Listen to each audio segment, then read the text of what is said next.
Fala, meus amigos, tudo bem? Vamos direto ao assunto. Corinthians empatou ontem com o Palmeiras em 0-0, no jogo onde os dois goleiros acabaram sendo os protagonistas da partida. Vamos falar também sobre os convocados do Timão para suas respectivas seleções. A partir de hoje, folga geral para o elenco e também sobre a sequência pesada que o Corinthians terá pela frente na volta do Brasileirão. Eu sou Ivan Andrade, você está no 12 em Campo, seja muito bem-vindo. Se inscreva no canal e bora falar de Corinthians.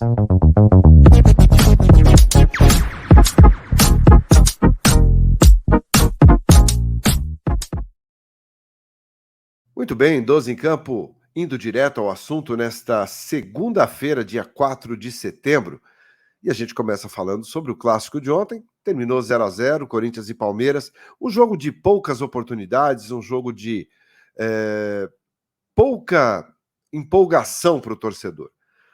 Os dois goleiros acabaram sendo os protagonistas do jogo. O Everton pelo Palmeiras, que acabou defendendo uma bola de frente ali com o do Maicon, chutada pelo Maicon. E no último minuto de jogo, o Cássio salvando o Corinthians numa finalização muito parecida do Breno Lopes. Jogo 0-0, não é um resultado ruim em termos de clássico, mas para o Corinthians, em termos de sequência de Campeonato Brasileiro, não é o resultado que se esperava, se imaginava mais, pelo menos aí o Corinthians conseguindo os 3 pontos para ter uma tranquilidade maior em termos de tabela. Mas, repito, acho que em termos de clássico, o empate nunca é um resultado ruim. O empate é até visto com bons olhos diante de um adversário também difícil, bem treinado, bem montado, como é a equipe do Palmeiras. Poucas oportunidades no jogo de ontem. O torcedor reclamou bastante da falta de entrosamento do time em termos de tática, em termos de jogadas mais trabalhadas, mais ensaiadas. Mas, enfim, o Vanderlei terá agora, até o dia 14, mais 10 dias pela frente, para organizar o time. Se a questão era falta de tempo, a partir de agora, o Vanderlei terá 10 dias aí para poder melhorar o rendimento dessa equipe, dar o mínimo de postura dentro de campo. Defensivamente, ontem o Corinthians foi muito bem. Lucas Veríssimo e Gil fizeram uma grande partida. O Bruno Mendes, dentro das limitações que ele tem como lateral, ele foi bem, ele ajudou bastante. Claro que do lado do Fábio Santos, ele se limita muito mais ali a tentar marcar ali atrás, mas não tem nenhum poder ofensivo mais. Então o Corinthians sofre muito com as duas laterais.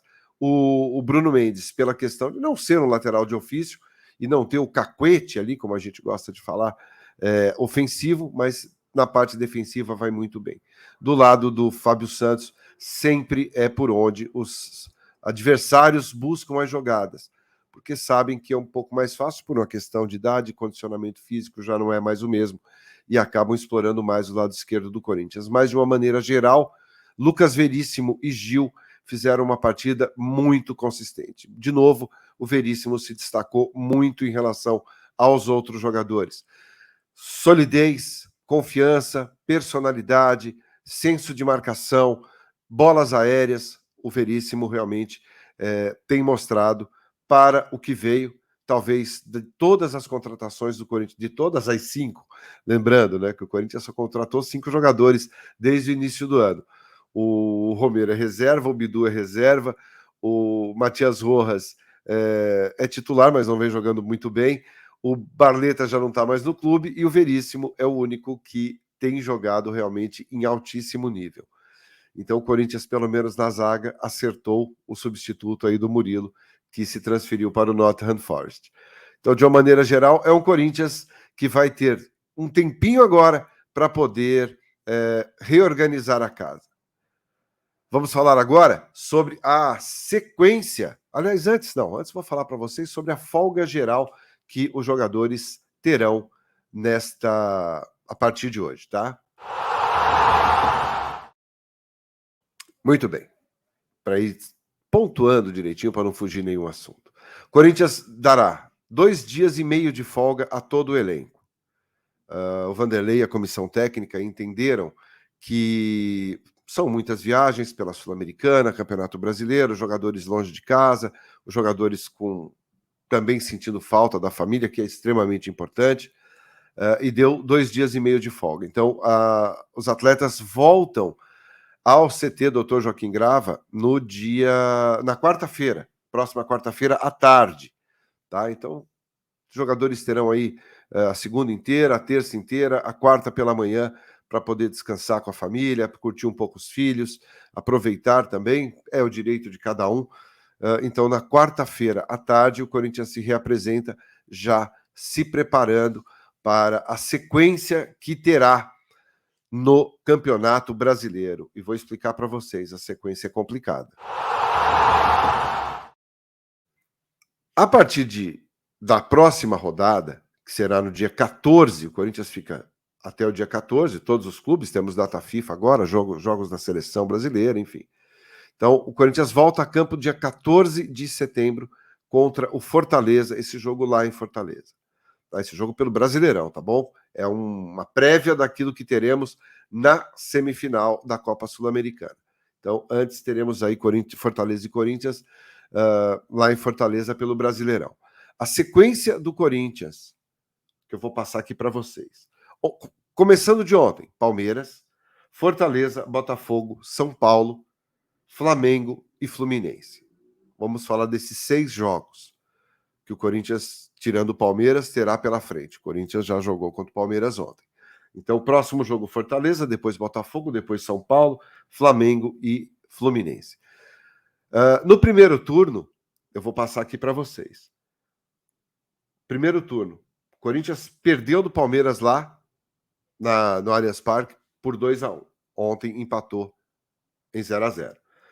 Contra o Fortaleza, no primeiro turno, jogando em casa, o Corinthians empatou com o Fortaleza em 1-1. O Corinthians foi jogar no Rio de Janeiro contra o Botafogo. Tomou 3-0. Pegou o São Paulo em casa, empatou em 1-1. Foi jogar no Rio de Janeiro contra o Flamengo, perdeu de 1-0. Só ganhou dos 5 próximos adversários do Fluminense, que jogou em casa e venceu por 2-0. Portanto, os outros 4 adversários, o Corinthians não conseguiu vencer fora de casa. É uma sequência dura, é uma sequência difícil. Pegar o Flamengo, pegar o São Paulo, pegar o Botafogo, mesmo o São Paulo oscilando, o Flamengo não vivendo o melhor momento, mas é uma sequência muito pesada para o Corinthians a partir do dia 14 de setembro. Até lá, o Vanderlei terá tempo aí para tentar melhorar essa equipe. Bom, e para a gente finalizar, vamos falar sobre os desfalques, né, para essa paralisação. O Corinthians não terá Gabriel Moscardo, convocado para a seleção olímpica, e não terá o Matias Rojas, também convocado para a seleção paraguaia, para a disputa das eliminatórias. Então, durante esses dias aí de treinamento, esses jogadores estarão ausentes. Gabriel Moscardo, primeira convocação dele, se emocionou ontem, foi comunicado no intervalo do jogo da sua convocação. Então, se apresenta a seleção olímpica e o Rojas se apresenta à seleção paraguaia profissional para a sequência aí da Copa América, tá? Então, serão esses os desfalques do Corinthians, que contra o Fortaleza não terá o Maicon, expulso ontem contra o Palmeiras e de forma justíssima. O Maicon deu entrada no Endrick no final da partida, que era uma entrada, não tinha nem como não ser um vermelho direto, não precisava nem de amarelo, se fosse o caso. Uma entrada muito dura, uma entrada muito forte, e que o Vanderlei Luxemburgo defendeu, não, faz parte do jogo. Não sei se essa entrada fosse do Gustavo Gomes, por exemplo, no Wesley, se o Vanderlei falaria a mesma coisa. Esse tipo de entrada não é permitido nem pro lado do Palmeiras, nem pro lado do Corinthians, Vanderlei. É uma entrada que você pode prejudicar a carreira de um jogador de futebol. E eu acho que é muito claro. O Michael vai no joelho do Endrick.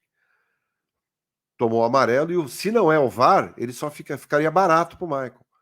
Então o VAR chamou o Daronco, ele foi lá, olhou e viu realmente que era um lance que não tinha outra explicação a não ser o cartão vermelho. Eu só realmente não concordo com o Vanderlei defendendo esse tipo de jogada. Violência, né? Repito, Queria saber se o Gustavo Gomes tivesse dado essa entrada no Wesley. Como é que o Vanderlei se portaria? Como é que ele defenderia? Ou seria normal também no futebol? Eu acho que tem que analisar as coisas sempre dos dois lados. Obrigado pela companhia. Se você gostou do conteúdo, deixe seu like, se inscreva no canal. Seja bem-vindo sempre ao 12 em Campo. A gente se vê mais tarde. Um grande abraço a todos, excelente dia. Tchau, tchau.